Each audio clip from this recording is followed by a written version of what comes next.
The game I'm talking about now it emerges from a recent period of role playing industry, basically shit show, shitstorm, roundabout a ton of properties. The ones that were associated with the Chaosium and then ran around in circles under who knows whose licensing and ownership and lack of ownership and everything for years. So one of the emerging phenomena since then is the company Design Mechanism.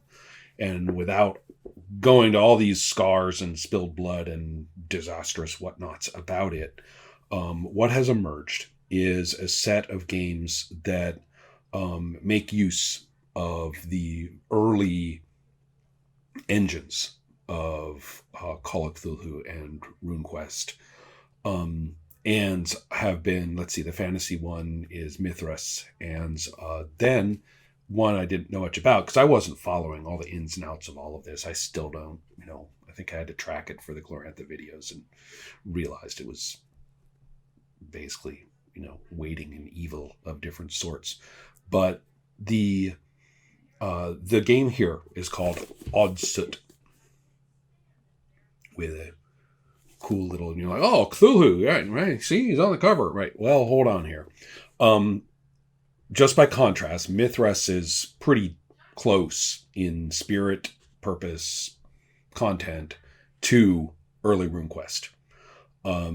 It's not exactly the same, and I think that the designers in question are really very clean thinkers. They're saying, okay, let's make this doable and clear. But that's what you get with Mithras, depending on what you do with it. Whereas Odd Soot is extremely something of its own. The setting is really the big draw, but the mechanisms of interaction in it, a number of the game systems that operate at different levels are also its own thing. And is fairly explicit in how it doesn't match the same fundamental problem, the confrontation of sanity or at least normality with the outre and the sanity shocking. Here, it's very much the other way around. There is an extensive and very intricate, very visually striking science fiction setting set in the 1920s. But and it's full of all the weirdness. I mean, the tentacular dude is just another one of the aliens and is not in and of itself a source of, agonizing terror and, existential dread. So the threat in the title, the Soot, is a weird, possibly psychic disease that is infesting all through the various worlds and peoples. And it is most important because of what it kicks off in the individual. So it's kind of like thought of as this external, disease, but actually it's the darkness within that is the real killer. What you make of the Soot is quite dreadful and disturbing and is intended to be. Not just, this terrible stuff, that this disease you've got, it's how terrible. It's also, well, who are you that we now see is a great deal of what's going on with the game.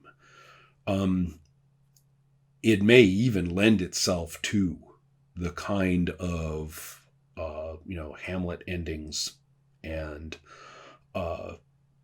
sort of, last stand for everyone, and we meant the last stand, okay? And so it was sort of endings of things. And one has to kind of go for the poetry of the moment rather than, the long arc of the campaign. And I'm still kind of grasping. The setting is extremely elaborate. I mean, it's clear that what you see in the rulebook is sort of like the distillation, the introductory presentation of what must be, a huge library of ring binders. And that doesn't necessarily make me want to go and wait for the next publication to go and learn about what's in the next ring binder, that the guy's been working on since high school or whatever. But instead, I like this distillation, what they present, and it's very intriguing. There are several things about it. One is that the setting itself is full of this planet and those, this thing that happened and that sort of setting material. But it remains this deep. You only have to learn this much, and that's just the level you, quote, have to learn or would learn if you address that part of the setting throughout the entire thing. I've talked about this in a couple of the others. That's what really appeals to me about setting presentations when people do this, is that they recognize that you don't need this breathless, inhale, these rapid inhales and then, for every single spot on the map going deeper and deeper and deeper. So in this case, briefly, you have 1920s science fiction. You have a different history for the previous 3 centuries. You have different engines, of course, right? Computers are up and running, including the biggie, the philosophy engine. You've got a number of planets that used to be, or systems with their various alien peoples that used to be, spacefaring and united, but that fell away when, the big beautiful aliens left. And star contact has been renewed by humans.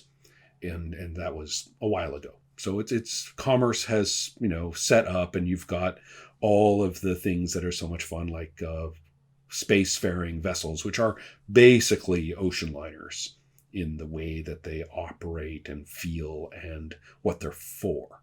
So you've got trade, on these big ships, and you've got cruises, and you've got, colonies and stuff like that. There's a fairly Northern Europe slant to the whole thing, including a fictional island called Doggerland in the North Atlantic, and that's where the city is, the place where you can use as your sort of dedicated spot for play without too much. You don't have to sit there and scratch your head and say, well, what's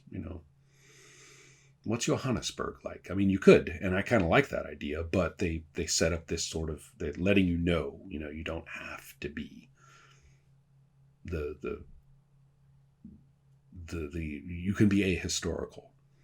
So with this going on, you make up a character, and they are, they've been hammered by the soot. That's how it is. You're not starting clean, and there's a small but fairly intensive and different set of organizations. You also have these things called circles, which are not surprising to most of the people watching this. Burning Wheel dipped into exactly the same vocabulary and in the same way, where you have, it's basically naming, an institution or something and coming up with your history with it. There's the bad one and the good one. So your character has had some positivity and maintains positive connections with people from some realm of experience, whether it was your school or whether it was your family, whether it was, the military, or whether it was a political group or something.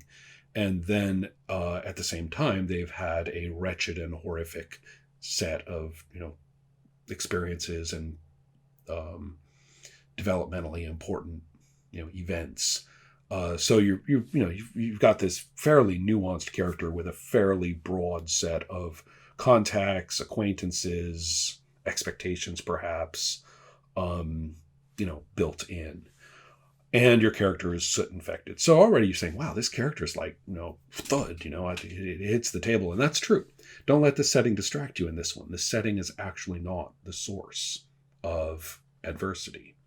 And the notion that you guys are a party traveling around, investigating things and solving problems and going, oh, goodness, crikey, that's weird and stuff like that. That's not really what's occurring. And I find the text a little schizophrenic about this. And okay, if I may speak perhaps out of turn, the writer, who I think is speaking as a dedicated game master in this regard, can't quite seem to let go of the idea that the players are going to receive a letter, and the players are going to hop onto the Orient Express and tootle off and go and do and find the thing that you've got all your props ready for. You've made your props, right?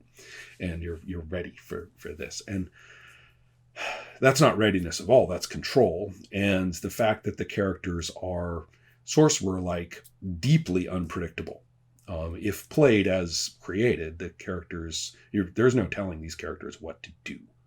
The notion that they would, get a letter and go zipping off across the landscape together to go do a thing is laughable. So much better to pick a spot, say you've come to this spot, and for no reason or any reason, and I've got something that's going to knock you all on your keister. And then we're just going to see what happens. Some of you may never meet. Some of you might meet and kill each other. Some of you may, decide to open your mind to the Soot and write the Soot and write the best poem ever, right? And some of you may struggle to hold together the suffering, the hold together the social problems that may be, germinating or being exacerbated by problems in this area, and have a more sort of socially constructive, we are people, all of us of all planets and peoples, and we shall prevail, through our unity of purpose and our respect for one another's differences, or whatever it may be. So my point being that I really would anticipate with some relish the perfect storm of events that could not possibly be prepared for, could not possibly be. In speaking with a friend who likes the game a lot, and has delved into design mechanism work extensively, he says that he does follow the prop rules, but he specifically confines himself to the prop rules of the situational stuff that is just going to be involved in terms of presentation, and not in terms of this is what you find, not in terms of, and then to roll to see this. Oh, look, you rolled, you made the roll. Well, guess what? It's right here. Here's a copy. It's more on the order of there's stuff that is probably unavoidable, and is useful for getting into what's going on. Well, anyway, I'd like to play in one of his games so that I could see that in action. I'm not skeptical, but I think I would enjoy it as a player rather than put forth effort to do it. Well, as said, this game is fairly straightforward in terms of you make a character, you make a character, you make a character, and then we'll sit down and play. For players of Sorcerer, it won't surprise or, baffle you at all that the game master is handed an immense amount of material through the network of people and problems that arrive with each sheet. And it's useful to think of this as a game in that zone where it's the richness of the characters which provides much of the driving material, and not the richness and detail of what's happening in the setting. At least that stuff I think comes in. I'm not saying it's not there in play. I'm saying that it comes in piecemeal, partly as a learning process and just partly as a presentation process, that we don't see it all at once and we don't have to know it all at once. And the pieces that matter the most for where we are and what we're doing receive a great deal of attention, and the rest is kind of left as backdrop. The alien species, for example, are specifically and carefully made. There's a guiding aesthetic there, which I think is extremely distinctive. You have no furry anthropomorphs here. You don't have rubber-headed people. You have very bodily distinctive creatures and mentally. Now, granted, they have good, solid, two-dimensional or one-dimensional characterizations of how these people do their thing. And then I presume that one would make up a character of one of them, and then they would have their own opinions that you, as game master, have to bring in. But the working materials from the book are very clean and clear. You have the ones whose bodies are paper, whose little heads, uh, you know, basically can get transferred onto a little pod or little bath or something, and then they grow a new body. And so you're basically, the alien is this little head, but its body is this weird paper construct. And then there are the tentacled, beings who dream. Of course, you can see the reference, but the point is that these are beings, these are entities in the world. They are not otherworldly or more primal than anyone else, or in some ineffable way, but they are all distinctly non-human and not intended to be played as humans. Even the ones that are real straightforward, like the